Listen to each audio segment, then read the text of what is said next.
most isolated tribes in the world. Brought to you by me, Schizo Bob.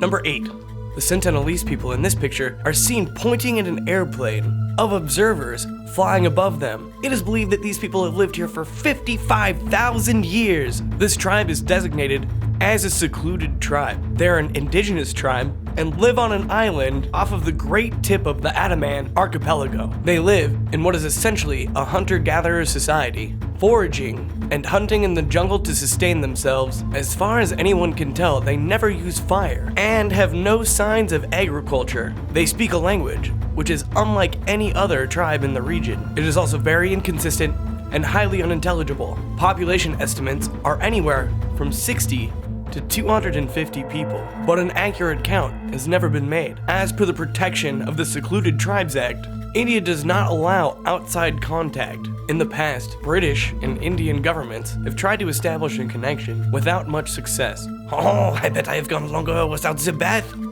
Number 7. The Jarwar people live on the main island of Andaman, close to the people we just talked about. Their current population is around 400 people. The name of their tribe roughly translates to people of the earth. They have inhabited the island for several thousand years, perhaps longer. They are so isolated from the outside world, and that their culture lacks any influence from the modern world. In 1789, the British colonized the island and used opium and alcohol to decimate the population to great effect. They have historically shunned any contact from the outside world. Even today, it is still dangerous for the tribe, as the exposure to foreign diseases could decimate the tribe. Well, don't blame the British. Who doesn't like opium and a stiff cocktail? Number 6. Believed to be the last tribe found in North America. The Lasandon people are ancestors of the Mayans. They live in the Mexican state of Chiapas. They live in the Lasandon jungle that shares the border with Guatemala. This tribe managed to avoid Spanish dominion during the conquest of Mexico by living in small agricultural tribes deep in the jungle. They practiced head binding until the 19th century, which gives them the distinct forehead that you typically see in Mayan art. They used bow and arrows to hunt well into the 20th century. It wasn't about until the mid-20th century that they started to have contact with the outside world. They have a polytheistic religion and worship many gods and goddesses. They have several huts that skirt the edges of each village. Each hut is a representation of a different god. This tribe speaks a form of Mayan, most closely related to the Yucatec Maya. Their biggest threat to survival has been deforestation and logging in the jungle. The logging has brought them into contact with the outside world. They even started to encounter violence in a way that they'd never seen before when the Zapatistas moved into their jungle. I got a cousin Lucille. Her forehead looks just like that. Number 5. In 1984, a tribe of Pintupi people who were living the traditional hunter-gatherer lifestyle were found in the Gibson Desert in Western Australia. For the first time, this tribe encountered people from Australian society. They are believed to be the last uncontacted tribe in Australia. This particular tribe is sometimes called the Tribe of Nine or the Lost Tribe.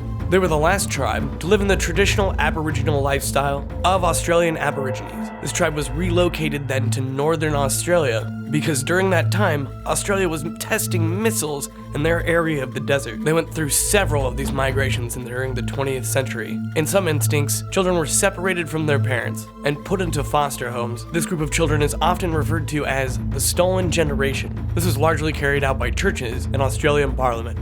I like it when they shoot the missiles into the middle of the desert, just for funsies. You know, no one's probably there. No one's there. Don't worry about it. I'm sure it's fine. Number 4.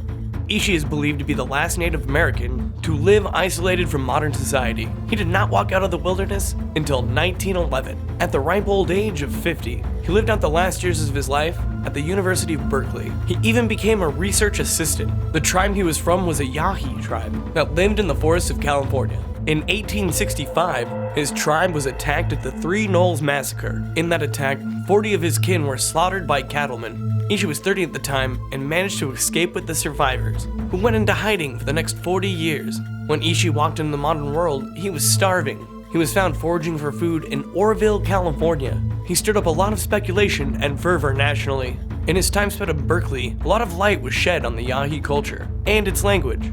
Yeah, if I was in the forest for 50 years, I would want a strudel when I get out. Maybe it's like strawberry or the blueberries. I don't know. I just want a strudel. Number 3.